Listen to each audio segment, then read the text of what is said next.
नमस्कार, मैं विकास कुमार। आप देख रहे हैं सन भारती न्यूज़ और सन भारती न्यूज़ की टीम आपको बिहियां नगर पंचायत का ग्राउंड रिपोर्ट दिखा रही है। हालाँकि हम यहाँ पे आम नागरिकों से ही मिल रहे हैं और ये जानने का प्रयास कर रहे हैं कि क्या कुछ समस्याएँ आज भी मौजूद है। जैसा कि चुनाव नज़दीक है, जो यहाँ पे जनता जो भी प्रतिनिधि को चुन के लाई थी सत्ता में, लगभग उनका कार्यकाल समाप्ति के कगार पे है और चुनाव नज़दीक होने के कारण बहुत से प्रत्याशी इस वक़्त सामने हैं। लेकिन जो चर्चित चेहरे हैं बिहियां नगर पंचायत से, हम उनसे मिल रहे हैं और ये जानने का प्रयास किया कि किस मुद्दे के साथ, किस मैनिफेस्टो के साथ चुनावी मैदान में है। तो अभी हमारे साथ मौजूद है नंदकिशोर प्रसाद जी, जो इस वक्त चेयरमैन पद के प्रत्याशी है।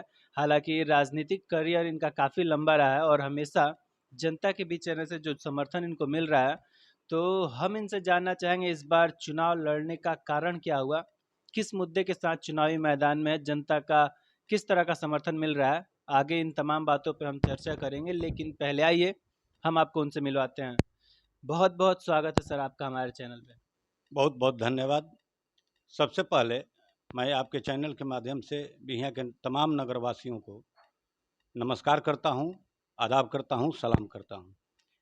बहुत खुशी है कि इस रमज़ान के अवसर पर आप लोग यहाँ सर्वेक्षण कर रहे हैं। तो सर इस बार चुनाव लड़ने का कारण क्या हुआ और जनता का कैसा समर्थन मिल रहा है? सबसे पहले तो ये बात है कि यहाँ जनता के बीच अब आई है चुनाव जी। और जनता के हाथ में आई है। तो बहुत सभी वार्ड के जनता हमसे मिले कि भैया सब तो आप कर लिए, लेकिन थोड़ा सा हम लोगों को भी समय दीजिए, क्योंकि बिहियां हम लोग बहुत पिछड़े हुए हैं। अभी बिहार में आप लोग को सुनने में आया होगा कि यहाँ बिहार में 1 नंबर का स्थान दिया गया है बिहियां का। लेकिन जहाँ इसकी हालत है बिहियां का, अब हाँ हम आपसे क्या बताएंगे, आप घूमिएगा और देखिएगा सब वार्ड में, यहाँ सबसे अधिक जल जमाव की स्थिति है और जल जमाव के चलते ही सारा स्थिति यहाँ बिगड़ा हुआ है। अभी कुछ दिन पहले यहाँ कांड हुआ था धरहरा पुल के पास, और हम लोगों के मोहल्ला में तो कहिए वार्ड नंबर 14 में तो इतना ना गंदगी है, इतना ना व्यवस्था उथल पुथल है कि आप देखिएगा। इसी के चलते सभी जनता, हमारे सभी वार्ड के जनता सम्मानित जो हैं, वो आकर कहे कि भैया सब कुछ आपका देखे हैं, लेकिन थोड़ा सा आप मदद कीजिए, चूँकि अब हम लोगों के हाथ में आया है चुनाव और हम आप लोगों को जिता कर ही छोड़ेंगे। जैसे कि यहाँ के नागरिकों से हमने मिला, बात किया, जिनका साफ तौर पे कहना था कि 7 निश्चय योजना लगभग फ्लॉप साबित हो रहा है और सबसे बड़ा बात कि करप्शन को लेके जो यहाँ पे आम नागरिकों की समस्याएं हैं, तो क्या आने वाले समय में जनता आपको मौका देती है तो इन तमाम मुद्दों पे अंकुश लगेगा, जैसे कि करप्शन का जो मुद्दा है? देखिए, इस सबसे पहले हम आपको आपके चैनल के माध्यम से यह बताना चाहता हूँ कि अभी जो स्थिति है, लुका छिपी चल रहा है और अब लुका छिपी नहीं चलेगा। आम जनता जो हमारे साथ है, हम स्पष्ट कहते हैं आपके चैनल के माध्यम से कि हमारा जो रूपरेखा है आम जनता के बीच पे धरातल पर रहेगा और सारी जनता उस बात को समझेगी कि क्या हो रहा है, क्या नहीं हो रहा है। आज तो स्थिति है कि पते नहीं चलता है कि कितना का एस्टीमेट है, क्या हो रहा है, क्या नहीं हो रहा है, कहाँ होना चाहिए। और अभी जो जनता हमारे साथ है, हम जनता के बीच में ही सारी चीज़ पटल पर रखेंगे और जनता ही फैसला लेगी। इसी के माध्यम से हम आए हैं और आप लोगों को दिखाएंगे कि काम कैसे होता है। यही स्थिति। गंभीर समस्याओं के बारे में अगर हम बात करें बिहियां नगर पंचायत को लेके, तो यहाँ पे जो जल निकासी का कोई कोई संसाधन नहीं है। जैसा कि बरसात होता है तो जल जमाव की समस्या लगभग 2 महीना 4 महीना के लिए होती है।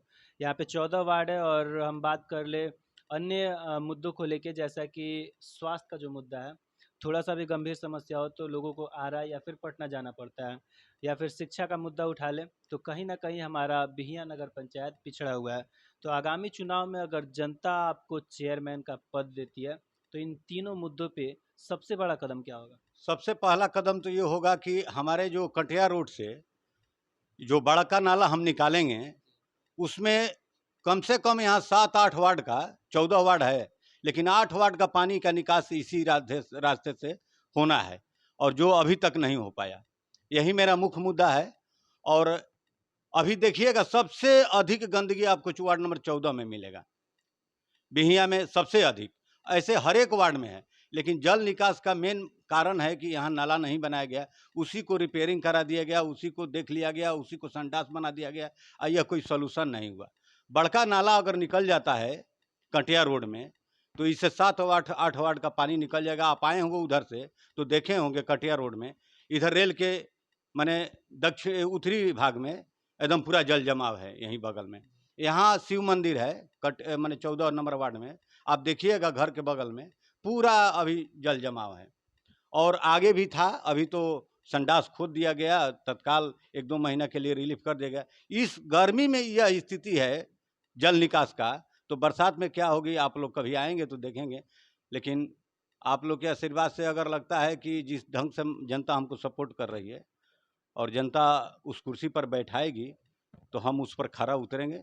सबसे पहला मुद्दा यह रहेगा। और जहाँ तक स्वास्थ्य का बात है, स्वास्थ्य में तो बिहिया फेल है, इसलिए कि कहीं भी कोई भी इमरजेंसी होगा यहाँ कोई सुख सुविधा नहीं है। इसके लिए हमको आरा पटना जाना पड़ता है, तो इसके लिए भी व्यवस्था किया जाएगा कि यहाँ अच्छे अच्छे डॉक्टर यहाँ आवें। और उस ढंग से कोई व्यवस्था नहीं हुआ। लेकिन सबसे दूसरा मुद्दा मेरा होगा वही स्वास्थ्य पर होगा। और शिक्षा तो स्थिति है कि बिहार सरकार का देखिए रहे हैं, चल रहा है स्थिति, उसमें थोड़ा सा उस पर लगाम कसना होगा। इसलिए कि शिक्षकों पर थोड़ा सा उन लोगों को ध्यान देना होगा। शिक्षक को अगर सब काम से परे रखते हैं और केवल स्कूल का ही काम लेंगे तो शिक्षक लोग भी अच्छा अपना योगदान देंगे और सुव्यवस्थित शिक्षा का माने प्रसार होगा। जैसा कि हमारी टीम यहाँ पे आम नागरिकों से बात कर रही थी, जिनका साफ तौर पे कहना था कि सबसे बड़ा मुद्दा एक टैक्स सामने उभर के आ रहा है, जो होल्डिंग टैक्स है, काफ़ी अधिक मात्रा में है। तो क्या इस पे क्या कहना है? देखिए, टैक्स तो हम लोग दे रहे हैं और लोग भी दे रहे हैं, ऐसा बात नहीं है कि टैक्स नहीं मिलता है। हमको नहीं समझ में आता है कि टैक्स में दिक्कत कहाँ है, लेकिन उस चीज़ पर अमल करने के लिए कार्य योजना चाहिए, जो अभी नगर पंचायत में नहीं है। नगर पंचायत की अपेक्षा यहाँ का टैक्स सबसे ज़्यादा है, उस हिसाब से सुविधाएं मिल रही है? नहीं, सुविधा नहीं मिल रही है, इसीलिए ना जनता आक्रोश में है और जनता के हाथ में है। पहले तो पैसा के बल पर अपना चुनाव जीते थे, आज भी लोग कह रहे हैं जाति पाति। हम तो जात की बात करते नहीं, हम तो जमात की बात करते हैं। सब लोग कहते हैं जात की बात, मैं जात पर विश्वास ही नहीं करता हूँ। टोटल जमात हमारे साथ है और जमात को लेकर ही हम चलेंगे। यहाँ का टैक्स और पटना का टैक्स लगभग बराबर है, एकदम सेम है, लेकिन सुख सुविधा कुछ नहीं है। यहाँ तक कि सफाई, जो सफाई कर्मी है उनको भी काट लिया जाता है। कभी 2 वार्ड में, 1 वार्ड में 1 कर्मचारी दिया जाता है, कभी 2 कर्मचारी दिया जाता है, कहा जाता है कि कर्मचारी ही नहीं है। तो टैक्स लिया जाता है तो उस पर व्यवस्था करनी चाहिए। जनता इसी के लिए ना आपको भेजती है कि कम से कम ये हमारे प्रतिनिधि बन के जाएंगे तो साफ सफाई होगा, हम स्वच्छ होंगे। अब किस आधार से यहाँ की स्वच्छ लोग कह रहे हैं कि हम स्वच्छ हैं या 1 नंबर में हमारे भी यहाँ की स्थिति है? जनता तो ये समझ रही है भली भांति। अबरी बार जनता समझ के वोट देगी और वैसे व्यक्ति को अपना चुनेगी कि लोग भविष्य में नहीं सुने होंगे। तो इस बार के चुनाव में क्या लग रहा है, धन बल या फिर जातीय समीकरण काम करेगा? ना ना, अबरी बार चुनाव में तो एकदम जात पात कुछ नहीं काम करेगा और धन बल तो काम नहीं करेगा। लोग कितना हूँ खर्च कर लें, लेकिन वो ये स्थिति नहीं है। लोग बहुत समझदार हैं, लोग बहुत समझते हैं, लोग को मौका नहीं मिला। अबरी बार लोग समझ गए हैं, आम जनता समझ गई है और बिहिया की जनता तो निश्चित रूप से समझ गई है। जहाँ तक गरीब गुरबा की बात करें, आप देखिएगा बाजार में आए होंगे, किसी तरह का व्यवस्था नहीं है। ठेला झुग्गी झोपड़ी, किसी तरह का सब्जी मार्केट, कहीं कोई व्यवस्था नहीं है। व्यवस्था उन लोगों को देना है। यहाँ की समस्त जनता से क्या अपील है आगामी चुनाव को लेकर? मैं यही अपील करूंगा कि अगर जिस ढंग से हमको सपोर्ट आप कर रहे हैं, आज हमको जिताइए और हमारा पूर्ण विश्वास भी है। और आप जिस दिन हमको उस कुर्सी पर बैठाइएगा, आपको लेकर साथ चलेंगे, आपके पटल पर सब चीज़ रखेंगे, किसी चीज़ की लुका छिपी नहीं होगा। यह दावा करते हैं। सबसे मेन चीज़ है कि आम जनता किसी बात को समझे। जब बात समझेगी तभी कोई बात का हल होगा।